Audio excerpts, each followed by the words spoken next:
Vamos lá, meus irmãos, vamos lá. Começando nossa primeira aula de introdução ao Antigo Testamento 2. Já oramos como é costume, mais uma vez, boa noite, graça e paz. Boa noite, graça e paz. Boa noite, graça e paz. Boa noite, graça e paz. Boa noite, graça e paz. Boa noite, graça e paz. Glória a Deus. Começamos hoje, introdução ao Antigo Testamento 2, é a continuação do 1. Estamos estudando agora o restante do Antigo Testamento. Então, hoje vai ser o nosso início e, querendo Deus, concluindo esse módulo, vamos para a introdução ao Novo Testamento 1 e depois introdução ao Novo Testamento 2. Ou seja, esses primeiros 4 bimestres, ou seja, esse semestre, fechamos a matéria de introdução, tanto do Antigo Testamento quanto do Novo Testamento. Amém? Estou muito feliz, viu? Parabéns aí pelas provas, pelos trabalhos, e que Deus continue abençoando os irmãos para que vocês continuem aprendendo. Creio que daqui em diante vai ser um pouco mais fácil, porque agora vocês já pegaram o fio da meada, né? Já fica mais fácil o entendimento do que a gente vem trabalhando, tá bom?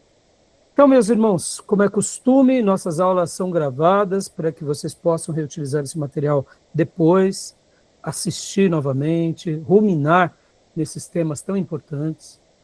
Eu, particularmente, gosto também, depois de dar a aula, eu gosto de ver como ficou a aula. Muitas vezes, até mesmo eu, fico feliz, né, de ver a interação da classe, a graça de Deus entre nós, mesmo sendo aqui um curso de nível superior, mas, ao mesmo tempo, é um curso para a glória de Deus, com aquela piedade. Tanto é que oramos, pedindo a bênção de Deus. Então, essas aulas a gente grava para que os irmãos continuem reutilizando esse material, continuem aprendendo e que Deus continue falando ao coração de vocês. Gravamos também para os alunos em EAD, porque aqueles irmãos que não podem estar aqui em tempo real conosco, hoje é possível ter alunos em EAD. Então, essas aulas são parte do currículo para aqueles que desejarem fazer o módulo em EAD, sem essa interação, né? E gravamos também para abençoar o maior número de irmãos, pastores, seminaristas, professores, onde quer que essas aulas cheguem, tá bom? Os nossos contatos estão na descrição aqui do vídeo, tá bom? Vamos lá, meus irmãos, como é costume, vamos ler um texto bíblico. Hoje, como eu tinha dito, nós estaremos iniciando, né, os livros chamados livros poéticos e depois os proféticos. Então, hoje nós estaremos trabalhando nas próximas aulas sobre os poéticos e os livros sapienciais, ou de sabedorias. Então, a gente primeiro vai para esse conglomerado e depois a gente vai para os livros chamados proféticos, tá bom? Sendo os profetas maiores e menores. A gente vai explicar tudo isso. Mas, como é costume agora, quero ler um texto bíblico. Abram a Bíblia de vocês em Jó 42:5. Jó 42:5, por gentileza. Jó 42:5, texto bem conhecido. Gostaria de ler com vocês agora. Esse texto que é uma síntese maravilhosa da vida de Jó. O irmão ou a irmã que desejar pode ler para nós, né? Livro de Jó, capítulo 42, versículo 5. Vou estar compartilhando aqui também com vocês aqui na minha Bíblia digital, tá? Jó 42:5. Vou ler então. Pode ler para nós. Conhecia só por ouvir falar, mas agora eu te conheço com meus próprios olhos. Glória a Deus. Alguém tem uma outra versão? A minha aqui está... Antes eu só te conhecia de ouvir falar, agora eu te vi com os meus próprios olhos. Glória a Deus. Deus seja louvado. Alguém tem uma outra versão? A minha tá... Eu te conhecia só de ouvir, mas agora os meus olhos te veem. Glória a Deus. uma versão mais linda que a outra, não? Então, percebam, olha só, quem puder ler agora para nós a versão que está na tela.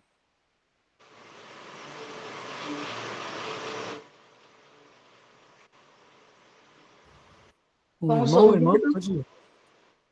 com os ouvidos eu ouviria falar de ti, mas agora te veem aos meus olhos, os meus olhos. Glória a Deus. Meus irmãos, percebam que nós agora acabamos de ler o mesmo texto em várias versões. E esse é o texto que mostra que Jó, depois que Deus restaura a vida dele, restaura tudo, né? Aquilo que ele tinha perdido, Deus dá em dobro. O Senhor agracia ele, né? Principalmente com essa percepção. Jó já era um homem muito abençoado, mas ele era abençoado de ouvir falar. Agora ele se tornou um verdadeiro abençoado, porque os olhos dele veem a atuação do Senhor. E, consequentemente, as bênçãos o alcançaram, lembrando que as bênçãos não é o maior na vida do justo. A maior bênção na vida de um justo é o próprio Deus. E hoje nós estaremos já mergulhando nesse livro poético. Mas, voltando aqui, vocês vão ver que há uma característica bem peculiar nos livros chamados poéticos. Quando você pega uma versão e compara muitas vezes um texto com outra versão, tem vezes que a gente lê até 2, 3 vezes, porque você fala assim, está muito diferente uma versão da outra. Já notaram isso? Isso não acontece com os outros livros, por exemplo. Não acontece com o Pentateuco, não acontece com os históricos, nem com os profetas. Mas nos livros poéticos ou sapienciais, ou livros de sabedoria, isso acontece. E a gente vai entender o porquê isso acontece. Não é que há falhas na Bíblia, guardem isso. É a mesma palavra de Deus, mas é uma questão de tradução. Já explicando aqui para vocês. Uma coisa é você traduzir uma lei. O aspecto legal ele é mais direto, ele é mais objetivo. Se você matar, você terá que pagar com a sua vida. Ponto. Agora imagina você colocar em poesia esse pensamento. O autor que escreve uma poesia, ele tenta escrever no contexto em que ele vivia. Ou seja, os ouvintes daqueles dias entendiam bem. Mas quando se faz a tradução de uma poesia, vamos lá, uma poesia, como o nome já diz, é uma obra literária. Você expressa com palavras, não necessariamente o significado literal, mas poético. Por isso que é uma poesia. Podem ver, né, que uma criança ela tem muita dificuldade de entender um adulto, porque dentro do horizonte de uma criança, tudo, tudo você ensina para ela de forma preto no branco, né? Então, por exemplo, quando um pai chega e fala, mulher, eu estou morrendo de fome, aí a criança grita, pai, não morre não. É concreto, é absoluto. Na cabeça da criança, morrer de fome é morrer mesmo. Mamãe, faz logo a comida do papai, senão ele vai morrer. E aí o pai começa a dar risada, né? Porque fala, isso, filho, eu vou morrer. Aí, né? A criança não está entendendo que ali é uma figura de linguagem. Perceba, a gente usa figuras de linguagem, metáforas o tempo todo. E na poesia isso é potencializado. Nos livros de sabedoria isso são potencializados. E aí entra a grande complexidade, meus irmãos. Eu não vou ousar aqui explicar aqui como os linguistas, tá?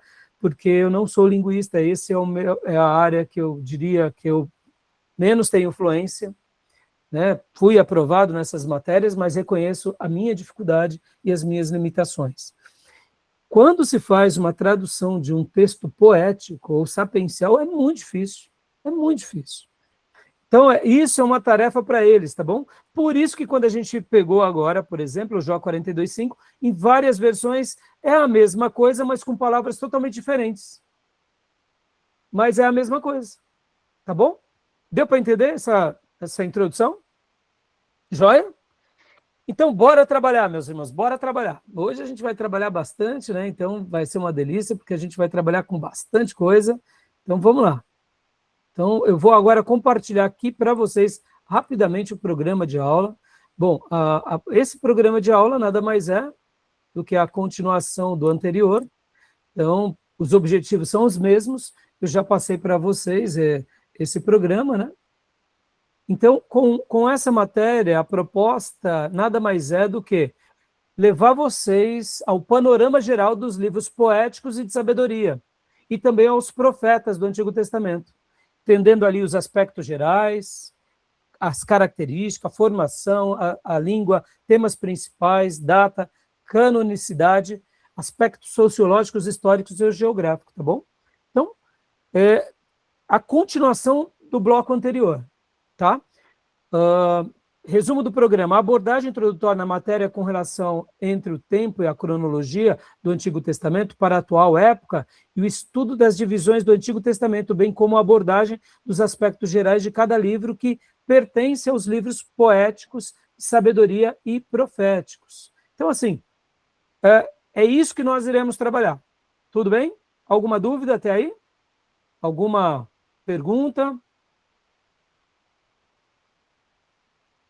Notem que nas primeiras aulas de Introdução ao Antigo Testamento 1, nós gastamos um tempão explicando sobre a complexidade dessa matéria, os detalhes, a canonicidade, porque eu fiz questão de gastar um bom tempo.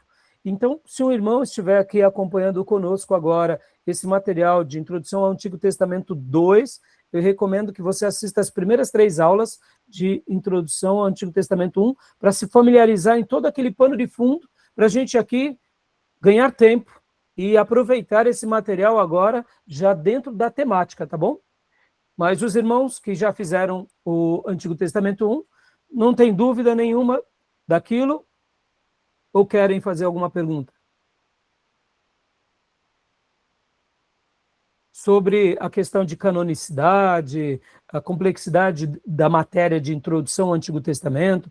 Lembrando que introdução ao Antigo Testamento, a gente acaba fazendo uma viagem na geografia, na história, na teologia bíblica, nas doutrinas, ou seja, é uma matéria que também a gente mergulha um pouco nas línguas originais, é uma matéria completa, então a gente arranha um pouco de cada tema. Por isso que essa matéria, os livros geralmente são, inclusive, deixo mais uma vez mostrar, nós estamos trabalhando aqui no livro do Acker Jr., esse é o livro texto, mas ao mesmo tempo estamos trabalhando também aqui nos livros do Ellison e do Hill e do Alton. Hoje, inclusive, no material introdutório dos livros poéticos e de sabedoria, eu estarei fazendo uma síntese desses 2 livros, tá bom? Só para vocês terem uma ideia. Então, nós estamos trabalhando ao mesmo tempo com esses 3 materiais, tá? Então, tudo bem até aí? Joia? Então, o programa. Hoje a gente, acabo de dizer a recapitulação dos assuntos tratados na matéria de introdução. Inclusive, eu quero até recordar aos irmãos e às irmãs sobre aquela questão do cânon.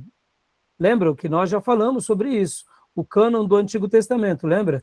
Nós já falamos sobre o cânon bíblico nosso, que é sem os livros apócrifos. Então, o cânon do Antigo Testamento para nós tem 39 livros, sendo que da Igreja Católica eles colocaram mais livros, que para nós são chamados de apócrifos, tá? Então, só fazendo uma recapitulação bem breve, para nós, a nossa Bíblia, no Velho Testamento, ela está dividida entre a lei, que são o Pentateuco, ou o Torá, como os judeus chamam, que são os 5 primeiros livros de Moisés. Os 12 livros que são os históricos, foi o que nós estudamos também, pode ver, de Josué a Esther. Aí, agora estamos entrando nos livros de poesia, que são 5, Jó, Salmos, Provérbios, Eclesiastes e Cântico dos Cânticos. E os proféticos, que são 17 livros, separados entre profetas maiores e profetas menores. Então, a nossa Bíblia, ela está organizada dessa forma, em português. A Bíblia católica tem os livros apócrifos que nós desconsideramos, tá bom? Para nós não são livros inspirados, são livros da tradição judaica. Só para recapitular aqui uma coisa importante, tá? E outra coisa é a lembrança de que a Bíblia, para os judeus, aqui, só mostrando aqui um outro slide, aqui, olha só, a divisão da Bíblia hebraica, eles dividem entre lei, os profetas e os escritos, lembra disso? Que é a Torá, Neviim e Ketuvim, lembram? Podem ver que os profetas, para eles, olha só, Josué, Juízes, Samuel, Reis, esses livros estão dentro dos profetas, tá? Para nós, na nossa Bíblia, está dentro dos livros históricos, não foi isso? Tá bom? Podem ver que os escritos para eles são quais? São os Salmos, Provérbios, Jó, Cântico dos Cânticos, Ruth, Lamentações, Esther, Eclesiastes e Daniel, Esdras e Neemias. Que para ele os escritos são livros poéticos, depois vem os livros históricos também, de Daniel, Esdras, Neemias e Crônicas, e também os 5 rolos, que seriam Cânticos, Ruth, Lamentações, Esther e Eclesiastes. Percebam, a estrutura da divisão hebraica é diferente da estrutura da divisão em português. Muda alguma coisa para nós? Muda nada. É os mesmos livros, só em ordem diferente. Tudo bem?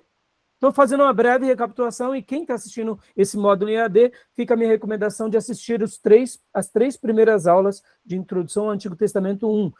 Eu sei que é um material bem vasto, mas ali está uma boa síntese de tudo o que trata aqui sobre essa parte, tá? Tudo bem até aí, irmãos? Alguma pergunta, alguma dúvida? Não? Então, prosseguindo aqui, ainda continuando o programa de aula, ou seja, agora nós estaremos trabalhando aqui, ó. Hoje eu vou fazer uma introdução dos livros poéticos. Percebam, ó, o que eu acabei de falar agora e pedir para os irmãos a assistirem as primeiras 3 aulas de Antigo Testamento 1, é porque, na realidade, é todo esse conjunto que a gente já passou. Tá bom?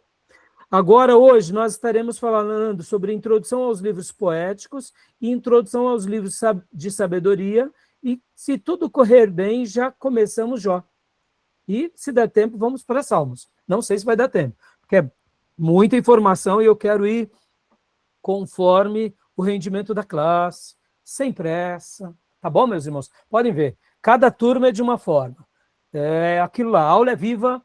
Meu maior propósito não é dar aqui um material para vocês, cumprir uma tabela, mas é se fazer compreendido e vocês aprenderem, porque minha proposta é formar vocês aqui como obreiros, tá bom? Então, qual que é o programa de Introdução ao Antigo Testamento 2?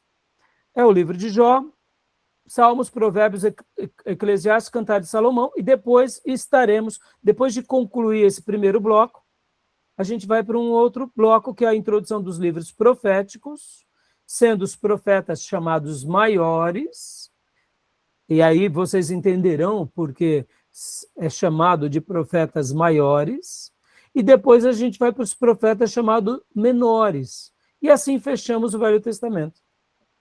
Só vamos dar uma pinceladinha no período interbíblico, bem, só uma pincelada. Pastor, mas por que não vamos falar mais? Porque lá em Introdução ao Novo Testamento 1, nós dedicamos de 3 a 4 aulas falando desses 400 anos aqui. Introdução ao Novo Testamento 1, a gente gasta um tempão. A gente gasta, olha, de 3 a 4 aulas, depende muito da turma, tá?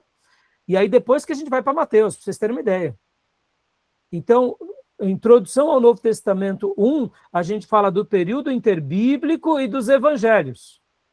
E aí depois, Introdução ao Novo Testamento 2, que a gente vai para os demais livros do Novo Testamento. Tá bom? Tudo bem até aí? Joia? Programa já passei para vocês, né? E agora deixa eu passar para vocês também aqui o materiais extras. É a mesma coisa do anterior, tá bom? Vocês pegarão aqui, olha, tenho aqui alguns livros, Introdução ao Antigo Testamento da Igreja Batista Nações Unidas, Vocês podem assistir um material muito bom do Saião e da turma dele, ou da professora Márcia Zollner, ou seja, vídeos baseados dentro desse tema, tá? Que são os livros poéticos, sapienciais e os livros proféticos, tá bom? E também aquele trabalho escolhendo um desses livros, contendo introdução, autor, tema principal, etc. e tal, tá bom? Vocês vão entregar tudo isso até o final do módulo. Tudo bem? Tranquilo? Lembrando que a nossa avaliação aqui mudamos, né? Ou seja, a prova vale 3,333, assim também os trabalhos extras e a leitura do livro-texto. Ou seja, vocês terão que ler no mínimo 200 páginas do Archer Júnior ou 200 páginas do Ellison ou do Rio. Né? Eu sei que muitas vezes o irmão acaba não tendo condições de comprar os 3 livros, comprar um livro, eu já tenho um livro, então eu aceitarei qualquer uma dessas obras, tá bom? Tudo bem? Tudo jóia até aqui? Alguma dúvida? Não? Então, meus irmãos, hoje a gente vai aqui agora, né, para o material que eu, inclusive, estou utilizando aqui, pegando aqui o material do Rio e do Alton, que é esse material aqui. Eu passei aqui e fiz uma síntese das partes que são as páginas, a terceira parte do livro, que é a literatura hebraica poética e de sabedoria, que começa na página 333. Quem tiver, pode abrir, vai da página 333 até a 356, tá bom? Então, a gente vai mergulhar agora nesse material. A gente vai trabalhar em cima dele. E a gente vai fazer agora um passeio no material do Rio e do Alton, e depois a gente vai para o Stanley Júnior, que é a mesma coisa. E por que eu estarei pegando agora aqui essas duas sínteses? Para mostrar para vocês que todas essas obras elas vão ter uma ideia muito próxima. E aquilo que eu disse, essas obras elas se completam. Como nós temos trabalhado em cima desses 3 livros-textos, então, inclusive, fica aqui uma recomendação na descrição dos nossos vídeos e áudios, onde quer que cheguem esses vídeos, tanto no YouTube quanto no Spotify ou em outras plataformas, né? Porque, por exemplo, na plataforma de podcast da Apple, só está chegando o áudio. Na Amazon, só chega o áudio. Em algumas plataformas, inclusive no YouTube, tem vídeo na minha página, mas tem outros que só chega o áudio. Os livros estão indicados lá. Quem quiser adquirir o livro, pode... Eu deixei na descrição dos vídeos os livros, tá bom? Para a gente abençoar o autor e comprar desses autores, tá bom? Então, na descrição dos vídeos você pode encontrar. Agora, é claro, fique à vontade, pode comprar, inclusive em sebos também, onde você encontrar, compre essas obras, tá bom, meus irmãos? Tudo bem, então? Tá dando para entender, meus irmãos? Estou sendo claro, estou correndo muito, né? Temos muita coisa para a gente trabalhar, então. Tudo bem? Alguma pergunta, alguma dúvida? Não? Não. Olha aqui, eu fiz esses slides baseados aqui no material do Notebook LM, que tem sido, assim, meus irmãos, um momento muito, mas muito gratificante. Eu procuro fazer as minhas lições de casa e depois eu jogo aqui na inteligência artificial, eles fazem uma síntese, depois, né, os irmãos têm esse acesso também, fica aqui a minha recomendação, usem a inteligência artificial, não se viciem nela no sentido de depender dela, mas façam dela um aliado, tá bom? Eu mesmo tenho feito isso, eu tenho muitas vezes utilizado a minha mensagem que eu prego, que nem domingo passado eu fui convidado a pregar no aniversário de 34 anos da terceira igreja evangélica quadrangular aqui de Ferraz de Vasconcelos, uma linda igreja, viu, irmãos? Uma estrutura tão bonita eles têm. A igreja estava cheia, e eu fui pregar lá no aniversário deles, depois eu faço um resumo em áudio, podcast, e distribuo nas redes sociais para poder abençoar o maior número de pessoas. E tenho utilizado muito o Notebook LM. Deus tem nos dado esse privilégio agora, né, de poder utilizar essas ferramentas, né? Antigamente eu digo isso para os irmãos, podem ver minhas aulas antigas, irmãos, eu digo com toda humildade, raramente eu fazia um slide, toma muito tempo isso. Então eu Quem me abençoava? Eram os professores da STBnet, os professores da casa, os amigos, e eu sempre dei a fonte, tá? Hoje mesmo a gente vai utilizar aqui o material da professora Márcia Zoner, e eu já estou dando a fonte aqui. Porque é assim, irmãos, a gente vai aprendendo com todo mundo e a gente não é melhor do que ninguém, tá bom? A gente só quer que os irmãos aprendam uma teologia ortodoxa, né?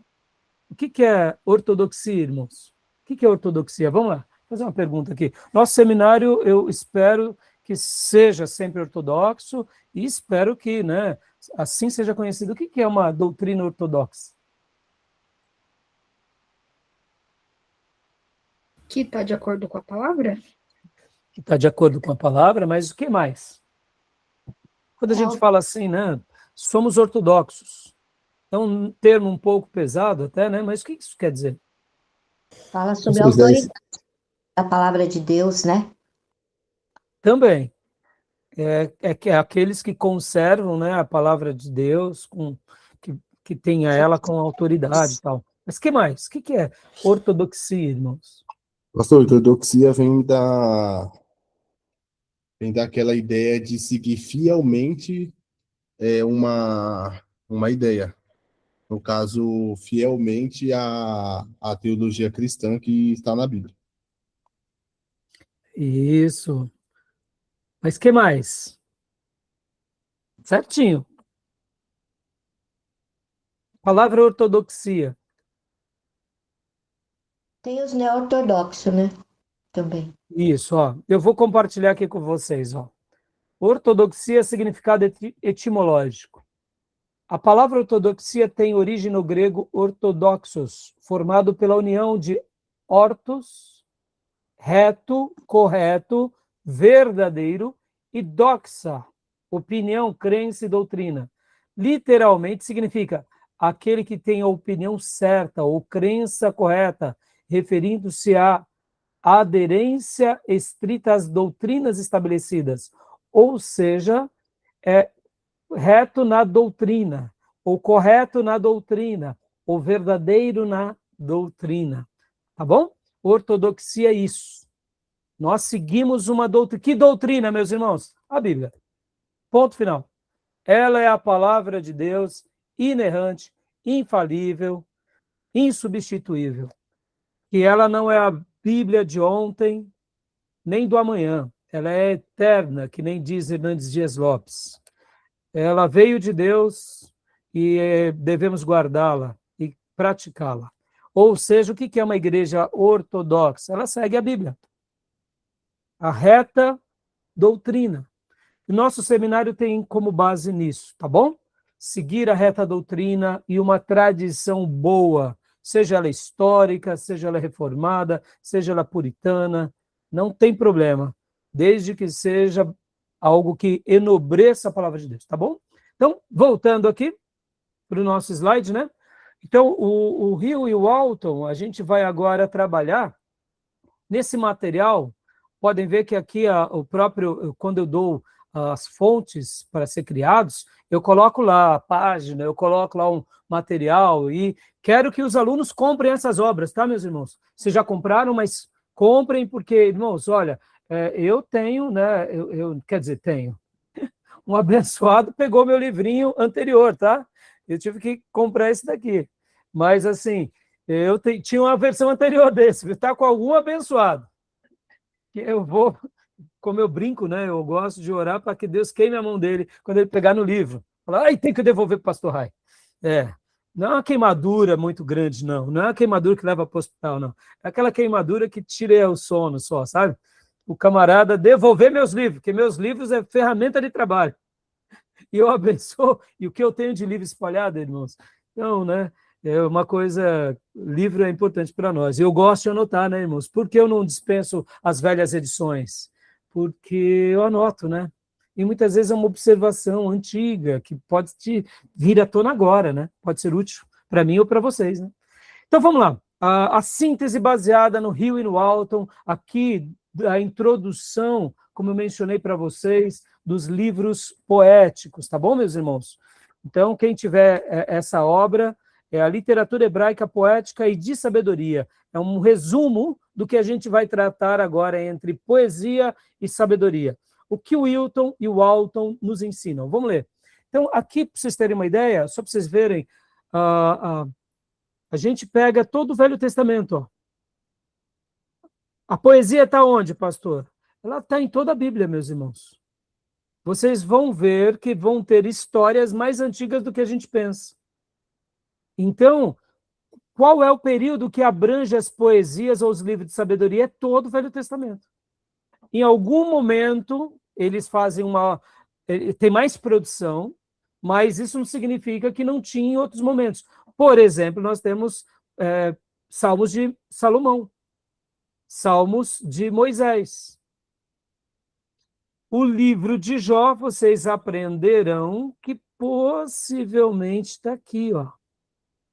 Olha que interessante. Né? Tá bom? Então, é uma análise estrutural e teológica da literatura poética sapiencial. Essa palavra sapiencial tem a ver com sabedoria, tá? Do Antigo Testamento. Tá bom, meus irmãos? Vamos lá. Pode ler para nós, irmão Tomé, por gentileza? O mapa literário do Antigo Testamento. 1/3 do Antigo Testamento é poesia. Dá uma pausa, Tomé, por gentileza. Pastor, 1/3 do Antigo Testamento é poesia? É. Então, vamos lá. Deus quis se revelar ao seu povo com uma lei. Bom, antes disso, temos a tradição chamada oral, que está lá na lei, né? Mas aí, vamos pôr a tradição oral dentro dos 5 livros de Moisés. Aí depois temos os livros históricos, como aprendemos. Temos os livros proféticos. E agora nós temos 1/3 de poesia. Ora, por que Deus quis se revelar por meio da poesia? O que vocês acham? Por quê? Ou dos livros sapienciais? Por quê? Porque é mais legal. Gostei da simplicidade, viu, Miriam? Irmãos, a complexidade é fazer a tradução de um texto do original para uma língua, ou no caso, para o português. Mas é uma delícia lê-lo, não é? É o que a minha irmã falou. Pode ver, quem começa a ter um contato com a Bíblia, vai para os evangelhos ou vai para Salmos e Provérbios, não é assim? Ou, quem sabe, vai direto para Salmos. Depois vai para Provérbios e depois vai para os evangelhos. Não é mais ou menos isso? É gostoso de ler. Percebam? Aqui a gente vai estar tirando as camadas de complexidade, a gente vai sair do simplório, da leitura gostosa, agradável, e a gente vai entrar um pouco mais no entendimento disso, mas não vai perder a beleza, não vai perder nada. O que nós estaremos fazendo aqui, nesse bloco agora, ao estudar esses livros poéticos e sapienciais, é mais ou menos o seguinte: a gente vai estar compreendendo um pouco da arte da poesia e da sabedoria. Vamos lá, vou usar uma figura de linguagem, irmãos. Quando a gente vê uma peça de teatro, como um espectador, não é maravilhoso? Mas vamos imaginar que nós tivéssemos feito também dramaturgia, artes cênicas. Quando a gente vê uma encenação teatral, para quem é da área, é diferente, não é? Você tem uma percepção mais aguçada. Então é isso. Hoje nós estaremos entendendo não a exposição da arte apenas, mas como o palco é montado, o porquê das luzes, o porquê da emoção em certas falas, o porquê das lágrimas, o porquê do desespero, o porquê é mais visceral, o porquê é mais romântico. Entenderam? Então a gente vai compreender. Vamos lá, uma outra analogia. Ouvir uma orquestra sinfônica é maravilhoso, não é? Como leigo. Você pode não entender nada, separa. Eu, particularmente, quando os meus filhos eram crianças, toda noite a gente assistia Tom e Jerry. Toda noite. E o meu filho mais velho, ele pegou uma fase muito boa, porque nesse sentido eu era o companheiro dele e ele meu. Então a gente assistia, a gente dava muita risada. O meu filho mais velho, ele é apaixonado por música. E ele tem um ouvido para música admirável. Então, muitas vezes a gente está ouvindo qualquer coisa, ele fala, pai, olha esse violino. Falou, o quê? Eu nem percebi que tinha um violino ali. Mas ele falou, olha esse violino, olha esse baixo, olha esse instrumento, olha esse piano, olha esse órgão. Então, assim, eu fico encantado com como a música foi algo benéfico para ele, de uma forma mais plena, mais do que eu. Tanto é que os ouvidos dele são treinados, tanto é que tem hora que ele fala, pai, olha, essa música aqui, olha que coisa linda, põe no fone de ouvido, pai, escuta isso. Então, por que eu estou falando isso? Quando nós ouvimos uma música linda, mesmo como leigos, nós nos impressionamos com as oscilações, com as mudanças, com as pausas, com a serenidade, de repente, com a agitação, ou seja, toda a emoção que é passada ali pelos músicos. Quando você já é um músico, a sua percepção se torna ainda muito mais profunda. Porque se você sabe o que é ser um músico, você nota o quanto aquela orquestra foi. Então é isso. O que a gente vai fazer agora nos livros de poesia e de sabedoria é isso, é tentar entender melhor eles. Se você é uma pessoa do louvor, se você é uma pessoa que gosta de pensamentos de sabedoria, você vai se deliciar nessa matéria, nesses dias, porque realmente é maravilhoso. Agora, para encerrar, né, que nem a Miriam falou, né, porque é gostoso. O que mais, irmãos? Por que Deus quis se revelar como poesia e sabedoria? Vamos lá. O que mais?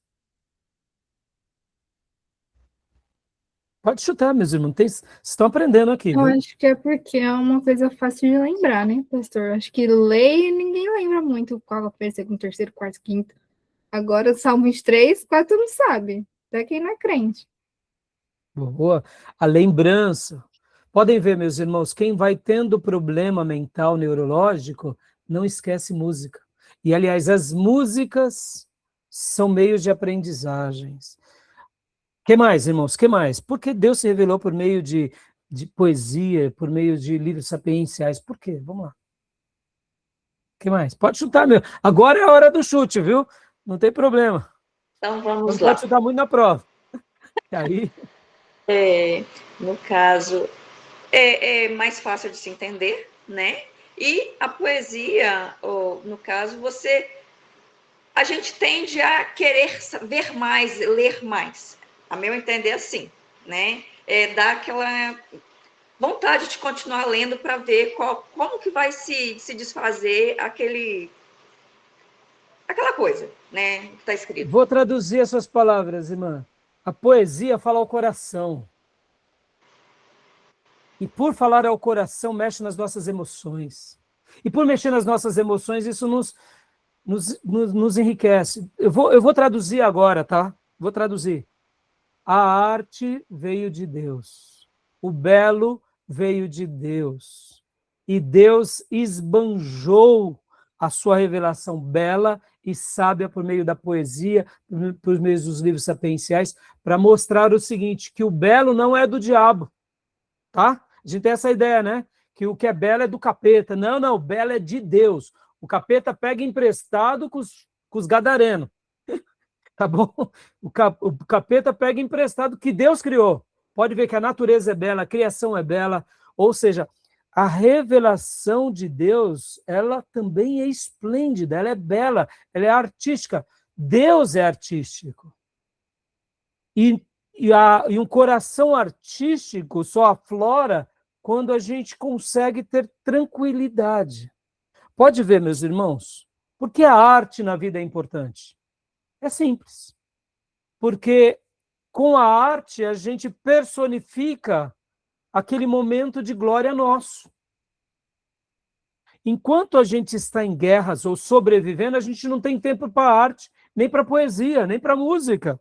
A gente tem que sobreviver.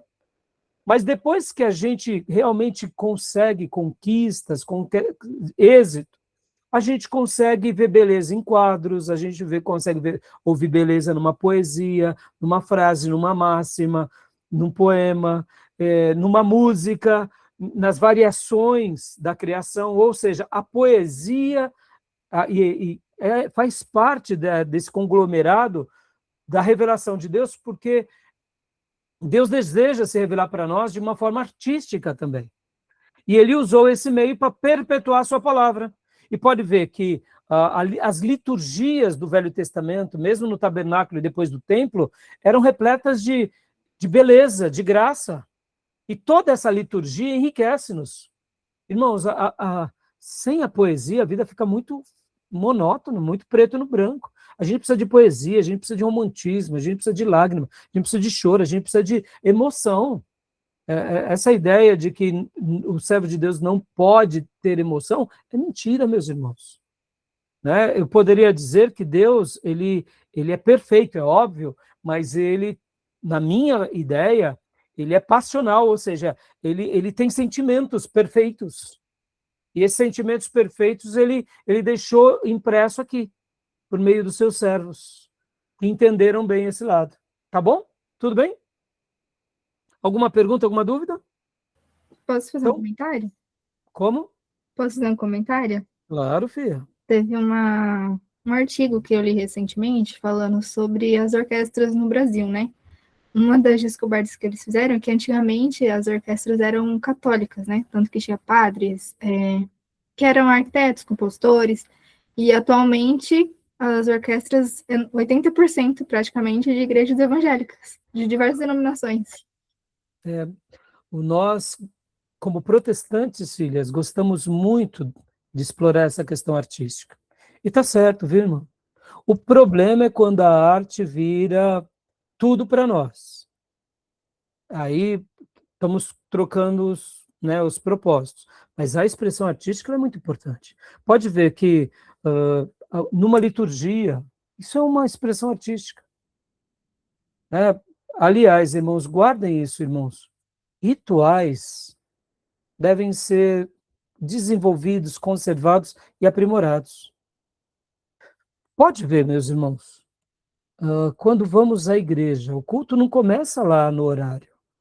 O culto começa um dia antes. Que roupa que eu vou para a igreja amanhã? Se eu estou longe, eu preciso sair mais cedo, porque eu não quero perder o horário. Se você é um obreiro e vai cantar, o culto começou na segunda-feira, porque você já começa a tirar os louvores na segunda. Você já começa a trabalhar com o Ministério de Música para chegar nos ensaios não é? Então percebam que esses rituais são excelentes. A vida sem rituais é muito pobre, entendeu? Agora, não faça do rito uma escravidão. Faça do rito uma poesia. Faça do hábito algo agradável. Por exemplo, irmãos, eu amo fazer minhas devocionais ao amanhecer. E muitas vezes é como se eu estivesse dizendo, Jesus, toma esse café aqui comigo, entendeu? Fica do meu lado agora. Fala comigo. Percebam, irmãos, é um momento que eu dedico para o Senhor. Sempre fiz isso, e isso é um momento praticamente de um ritual pessoal. E o que é o culto, senão um rito coletivo? E o que são as canções, as orações, senão ritos, práticas, artísticas, tudo para a glória de Deus. Isso é lindo, né? Por isso que quando uma pessoa ela não tem esses cuidados, a gente nota que tem alguma coisa errada. Né? Uma pessoa, por exemplo, irmãos, que não sabe discernir a roupa de ir para a igreja. Irmãos, vamos lá. É simples isso. Precisa ser inteligente.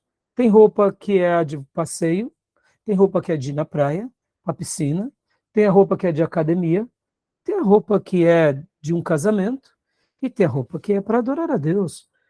Simples assim. Se eu não considero isso, meu temor tem alguma coisa errada. Vamos deixar de receber uma pessoa na igreja por causa da roupa? Claro que não, meus irmãos. A pessoa tem que entrar como ela está. Mas já que a pessoa se converteu e agora ela foi treinada, a gente tem que esperar o mínimo dela, ou dele, não é verdade? O pastor chega na igreja parecendo um palhaço, com um terno, né, colorido, uma gravata, um sapato vermelho. Quem é que vai estar chamando a atenção? É a mensagem ou a roupa do pastor? Percebam, tem que ter cuidados. E as irmãs? A mesma coisa. A irmã vai para a igreja que nem a né? Aquela brasileira, né? Carmen Miranda, né? Os colares, os arranjos, as coisas. Será que ela está querendo ir adorar a Deus ou está querendo ir mostrar os seus apetrechos, né? Mostrar que nem a Carmen Miranda, né? Acho que a comparação foi legal, né? Então a gente tem que tomar um certo cuidado. Tem espaço para essas roupas em outras ocasiões. No dia de culto é uma coisa importante. Então, lê para nós, Tomé, por gentileza, a poesia hebraica. A poesia hebraica não possui a métrica clássica ocidental. Hoje, a linguística moderna identifica contando partículas de prosa. Quanto menos partículas, mais pura poesia. Deixa eu explicar mais uma coisa aqui, meus irmãos. A mentalidade que Deus quis se revelar a nós é a mentalidade judaica, para tudo, tá? Inclusive, deixa eu passar aqui uma informação importantíssima. O Novo Testamento ele é escrito em grego, mas a mentalidade não é grega, tá? A mentalidade é judaica. Ou seja, para nós entendermos o grego koiné, você precisa ter uma mente judaica, porque eles eram judeus. Eles só escreviam em grego, mas eles eram judeus. E eu aprendi isso com o pastor Ribeiro, porque muitos linguistas, ao fazerem uma tradução do koiné, eles tentam fazer a ponte do koiné como era o koiné lá na Grécia. Não. Os gregos, os macedônios usavam o koiné, ou outros povos, mas a mentalidade era grega. Na revelação sagrada, quando Deus se revela no Novo Testamento, Deus se revela usando quem? Judeus. Eles pensavam como grego? Não, eles pensavam como judeus. Pode ver, só uma breve síntese, tá? O pensamento grego, ele tem começo, meio e fim. Já o pensamento judaico tem começo, tem meio, e não necessariamente tem fim. É assim que pensa um judeu. O exemplo mais clássico disso é o livro de Romanos. Paulo começa falando um assunto, ele pega um atalho, daquele atalho ele pega outro atalho, daquele atalho ele pega outro atalho, e quando você vai ver, fala, meu Deus, onde ele estava? Não é assim? Paulo era judeu ou era grego? Não é assim? Você tem que ler o mesmo capítulo 5, 6 vezes. Quando não lê o livro todo, fala, agora eu entendi. Paulo está falando disso agora aqui, no capítulo 12, mas ele voltou lá do capítulo 1. Meu Deus do céu. Agora fechou. E tem coisa que Paulo começa e diz, eu falarei com vocês quando estiver com vocês. Pelo amor de Deus. Ou seja, ele só começou e não terminou. É assim que pensa o judeu. Mas é grego que ele escreveu? É grego. Mas qual é a mentalidade? É judaica. Tá entendendo, meu Deus? Faz toda a diferença, tá? Eu aprendi isso com o Ribeiro e eu louvo a Deus por esse aprendizado, porque a gente vai aprender agora essa parte poética e sapiencial que é totalmente judaica, hebraica. Ponto. Deus que se revelar. Então, a linguagem deles, a poesia deles, recebe uma outra métrica diferente do mundo todo. Interessante, né? Está vendo como é difícil? Olha, percebam, irmãos, a gente está agora entendendo um pouco como é esse teatro. Está até entendendo como o caroço de Angu é grande? Ou senão a gente está entendendo um pouco essa orquestra, esses instrumentos. Olha, é muito diferente, tá bom? Então, aqui a régua, leia para nós. Tomé, por gentileza.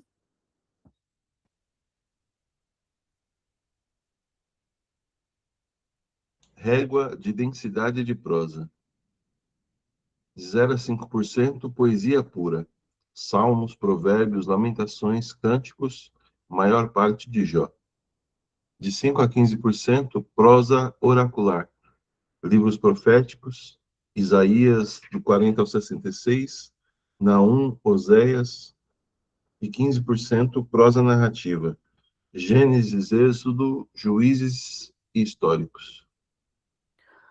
Ou seja, aqui ele só está dando uma passada, porque a gente vai ver prosas lá em Isaías, a gente vai ver prosas em Juízes, a gente vai ver prosas em Oséias, mas percebam estatisticamente como é complicado.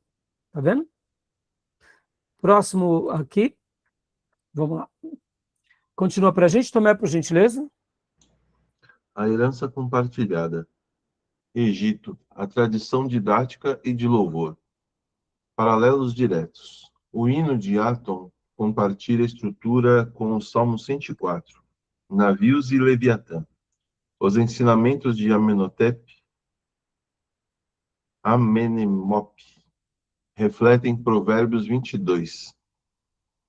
Ou seja, no Egito já tinha uma característica também dessas questões de literalidade. Então percebam que somos fruto do meio. Quer ver um exemplo bem claro, irmãos? Hoje nós não temos o cantor cristão, a harpa cristão, os hinários, as músicas clássicas. Que estilo de música que eles são? Lembra muito que era uma banda, uma orquestra. Lembra muito músicas contemporâneas. Alguns hinos, até hinos que se perpetuaram, lembra o forró, no nosso caso, Brasil. Né? Os instrumentos nordestinos. Aí você fala, por quê? Porque a gente acaba realmente construindo o nosso inário com aquilo que a gente vive. Então, nesse contexto, também foi uma herança compartilhada. Era algo que eles viviam e que no momento que o Espírito Santo estava se revelando aos escritores, podia se ver algo semelhante lá no Egito. Agora leia para nós aqui também, Tomé, por gentileza, a Mesopotâmia e depois o Ugarit. Mesopotâmia, tradição épica e especulativa. O Enuma Elish, criação, e a oração a qualquer deus que espelha os lamentos de sofrimento encontrados no livro de Jó. Ugarit, Canaã, a herança estrutural. A epopeia de Baal, 1400 a.C., utiliza pares exatos de palavras paralelas a B encontrados nos salmos hebraicos. Então, você vê que há uma herança compartilhada nessa questão da literatura. Fronteiras teológicas. Continua para a gente, por gentileza, Tomé. Israel herdou a métrica e a metáfora do Oriente Médio, mas as usou para construir uma revolução teológica. Divindade. Os vizinhos do Oriente. Politeísmo, múltiplos deuses em constante conflito. A fronteira israelita. Monoteísmo absoluto, lealdade exclusiva a Javé. Dá uma pausa aqui, Tomé, por gentileza. Percebam, nós vimos há pouco que eles pegam emprestado uma herança. Só que agora, isso não significa que eles vão aceitar ipsis literis aquela herança. Eles vão cravar bases, estacas, bem definidas. Podemos ter uma herança compartilhada da arte, mas a nossa teologia é exclusiva. A nossa fronteira é delimitada. Vocês são politeístas? Tem vários deuses? Nós não. Isso remete a que ideia, irmãos? A ideia da separação. Santo ao Senhor, né? Continua para nós, Tomé, por gentileza? O mundo físico. Os vizinhos do Oriente. Materialismo místico ou panteísmo. A natureza é divina. A fronteira israelita. A matéria é criação de Deus, fundamentalmente separada do Criador. O problema do mal. Os vizinhos do Oriente, dualismo cósmico, o bem e o mal são forças eternas em guerra. A fronteira israelita, a criação é boa por origem, o mal é uma intrusão, não um princípio coeterno. Joia. Então, alguma dúvida aqui? Não? Tá dando para entender perfeitamente? Joia. Então, vamos lá. Continua, por gentileza, Tomé. O motor da poesia, o paralelismo. A estrutura de pensamento hebraica é como uma balança que pesa ideias complementares ou contrastantes. Correspondência de ideias, não de sons. Dá uma pausa aqui. Eu já passei para vocês outros materiais e vocês entenderão isso muito bem. Essa ideia aqui é muito simples de ser entendida. Quando nós temos uma rima no português e fazemos a tradução para o inglês, não necessariamente vai dar rima. Então, a ideia básica, geralmente, sempre está na ideia. A construção dessa poesia. Não na questão apenas dos sons. É óbvio que eles usaram a questão dos sons. Por isso que há uma dificuldade quando a gente faz a tradução para o português. Isso acontece até mesmo com um hino. Muitas vezes cantamos um hino em inglês, rima-se a melodia com aquela letra e as palavras em inglês, mas quando fazemos a tradução não tem nada a ver, porque as palavras não se coadunam com aquele ritmo, né? Então isso é muito interessante, tá bom? Então leia para nós, Tomé. Eixo semântico. Eixo semântico. Equilíbrio pelo uso de palavras correspondentes, sinônimos ou opostos. Eixo progressivo. Equilíbrio pela sequência lógica que avança a ideia, causa e efeito ou dedução. Eixo gramatical. Equilíbrio por formas e funções sintáticas, elementos retóricos ou elipses. Por isso que para nós, quando lemos, é muito tranquilo, e é muito doce, é muito belo, é muito fácil, é muito gostoso. Mas fazer a tradução, meus irmãos, ai, ai, ai, só para quem realmente gosta e conhece as dificuldades das línguas originais. Vamos dar um exemplo aqui. Leia para nós, Tomé, por gentileza. Dissecando... Desculpa, peraí. Dissecando paralelismo. Paralelismo, sinônimo, Salmo 24, 2. Linha A, pois foi ele quem afundiu sobre os mares. Linha B, e afirmou sobre as águas. 2. Paralelismo de opostos. Salmo 37, 16. A linha A, melhor é o pouco do justo. Linha B, do que a riqueza de muitos ímpios. Dá uma pausa aqui, Tomé. Então, no primeiro, que é de sinônimos, perceba, ele vai trabalhando com sinônimos. Fundiu mares, firmou águas. Até no português dá uma ideia próxima, né? Já nos opostos, pouco do justo, riqueza dos ímpios. Perceba que aqui é um contraste.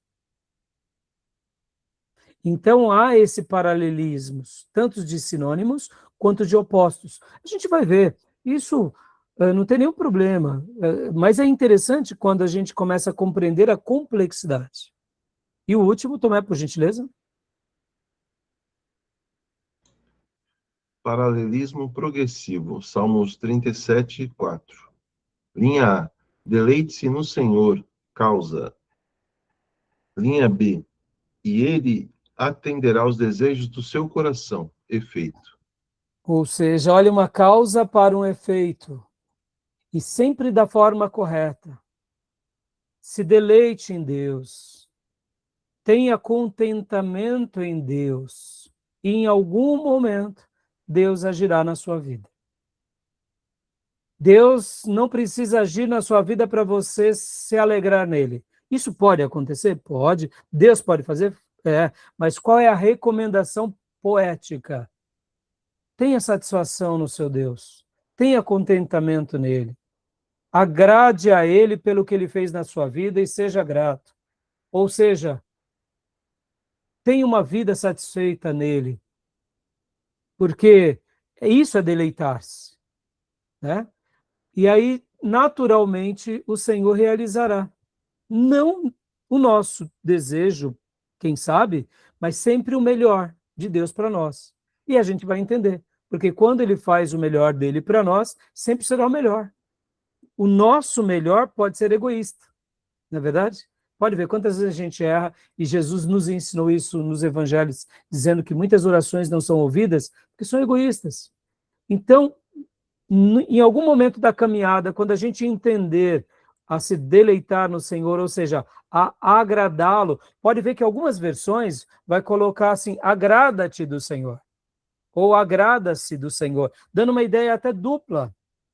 Eu o agrado, e eu vejo graça no que ele faz em mim.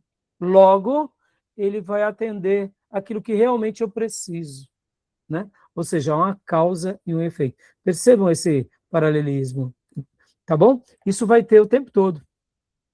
E aqui também, podem ver, meus irmãos, olha, muitos textos do Antigo Testamento vão, principalmente nos Salmos, vai ter o acróstico. Leia para nós, Tomé, para a gente estar encerrando essa parte, né? Vai ter o acróstico. A arquitetura sonora, acrósticos, a ordem, poemas iniciados com a sequência do alfabeto hebraico, Aleph, Bet, Gimel, um recurso mnemônico que transmite plenitude. Deixa eu só dar um comentário aqui. Eu sei que quando fazemos a tradução, isso fica muito difícil de enxergarmos. A gente já vai trabalhar no livro de Salmos, não tem problema, eu explico melhor.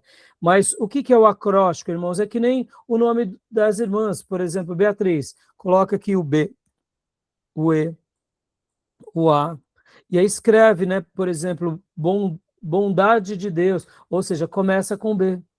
Muitos salmos foram assim. Agora, olha só que interessante, irmãos. O Espírito Santo atuou de forma plena no compositor, mas o compositor teve que gastar tempo, reflexão. Percebam como que é uma revelação divina usando pessoas. Você não escreve uma poesia dormindo. Não tem jeito. O que eu quero dizer dormindo é óbvio que ninguém escreve nada dormindo. Eu quero dizer, você pode até receber alguma ideia num sonho, até de uma poesia, claro, mas o que eu quero dizer é o seguinte, para você fazer uma poesia, você tem que queimar pestana. Você tem que escrever. Percebam que muitas vezes a gente tem uma ideia de pensar que a espiritualidade ela é fruto de uma coisa espiritual que não tem a ver com a nossa mente, com as nossas emoções. E tem, meus irmãos.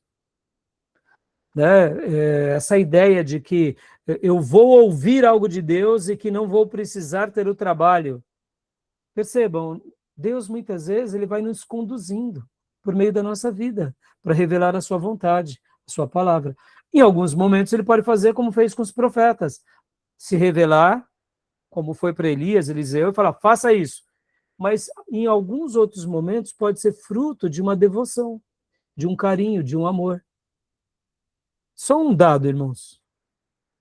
Quem não escreve as suas orações, aprenda a escrever num diário, viu? Pastor, mas a oração, vou escrever? Sim, irmão, qual o problema? Onde tá na Bíblia a negação? Não escreva a sua oração. O que está lá é, não faça como os pagãos, que repetem e pensam que porque fazem muitas repetições, serão ouvidos. Agora, qual o problema de você escrever uma oração? De você depois ler essa oração e pensar se você escreveu direito, e por último você lê ela a Deus com devoção. Percebam? Olha aí, olha o trabalho artístico. Você gastou meia hora, meus irmãos.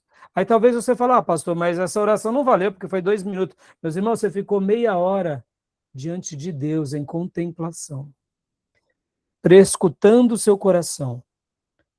É devoção, é poesia, é arte, é entrega.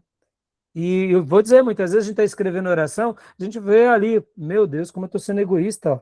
Senhor, me dá meu carro, me dá minha casa, me dá meu piso, me dá meu fogão. Meu pai, como eu sou egoísta. Está entendendo? É um método que Deus até nos faz ver o quanto a gente está sendo mesquinho. Vamos lá, meus irmãos, quando você escreve oração, por exemplo, de gratidão, a gente vê o quanto Deus já fez na nossa vida. E muita gente está chorando de barriga cheia, entendeu? Depois a gente comenta mais em uma outra hora sobre escrever no diário, tá bom? Agora, para a gente encerrar aqui, leia para nós, Tomé, esses dois textos e a gente vai para o intervalo. A literação e a assonância. A cadência. A repetição de sons e cadências rítmicas. Exemplos, Salmo 122, 6. Shá, Alu, Shalom, Yerushalayim, orem pela paz de Jerusalém. E isso, pode ver. Leia de novo, Tomé, ó. Perceba a sonoridade no hebraico. Shá, Alu, Shalom, Yerushalayim. Ó, a tradução é orem pela paz em Jerusalém.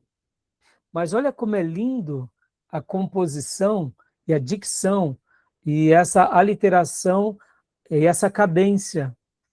Shá, Alu, Shalom e Ashalaim. Dando essa ideia, né, de beleza poética. Estão entendendo, meus irmãos? Quando o Espírito Santo inspirou o servo para escrever o Salmo, até nisso Deus foi cuidadoso. Deus é artístico. Ele é o criador das artes. Por isso que o belo, o lindo, vem de Deus, não vem do diabo. E nessa matéria, a gente vai ver o quanto Deus foi majestoso nisso. Como eu mencionei há pouco, você só faz arte numa cultura quando essa cultura prospera.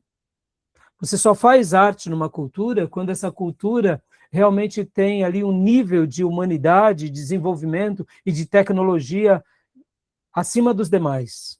Porque quem está vivendo ali em períodos precários não tem tanto tempo para arte, não quer dizer que não exista. A gente vai ver isso entre grupos mais simples, entre nações mais simples, eles têm as artes dele. Podem ver que uma tribo indígena se pinta para suas danças, tem ali as suas crenças. Pode ver que a arte e a crença estão muito ligadas. Mas percebam que quando um povo ele evolui, naturalmente, seja esse povo que foi, a arte se torna mais bela. Olha os egípcios, olha os sumérios, a história mundial, a própria Babilônia com as suas conquistas, o Império Medo-Persa, o Império Grego, o Império Romano. A arte faz parte e não é diferente no mundo religioso da revelação de Deus, tá bom? E o último aqui, Tomé, por favor. Paranomásia, o jogo de palavras. Amós 8:2. O profeta vê frutas de verão para anunciar o fim de Israel. Caetz, fruta, e Quetz, fim. Ou seja, ele usa um trocadilho. Então ele fala de fruta para dizer o fim. Percebam, no português a gente não tem isso, mas na prosa, na poesia hebraica tem. Coisa linda, né, meus irmãos? Essa matéria e esse ponto aqui, os linguistas vão se deliciar muito mais, porque aqui é o campo de atuação dos linguistas. Então, você que gosta das línguas originais, eu te desafio a você estudar mesmo, porque, irmãos, eu particularmente, quando eu estou fazendo uma lição de casa, que nem eu preguei domingo, sobre os recabitas, meus irmãos, como foi lindo descobrir que os recabitas ali em Jeremias 35 receberam uma promessa incondicional. Os recabitas receberam uma promessa incondicional, como foi na realeza com Davi, ou como foi Arão no sacerdócio. Deus disse para Davi, nunca faltará rei na sua linhagem. Eu estou te prometendo. Percebam, a promessa de Deus a Davi foi uma promessa incondicional. Oh, meus irmãos, maravilhoso. E para Arão, foi a mesma coisa. Arão, nunca vai faltar um sacerdote na sua casa. E aí Deus pega um grupo de semi-beduínos, semi-nômades, que não eram ninguém, e dá uma lição para Judá rebelde. E diz, recabitas, nunca faltará descendente que fique diante da minha presença, porque vocês me alegraram. Pelo amor de Deus, uma promessa incondicional. Perceba, eu estou usando aqui uma ideia para vocês verem quanto a Bíblia ela trabalha nessas ideias. E aqui eu só usei o texto pelo texto dos recabitas. Mas isso vai acontecer o tempo todo, meus irmãos, dos profetas.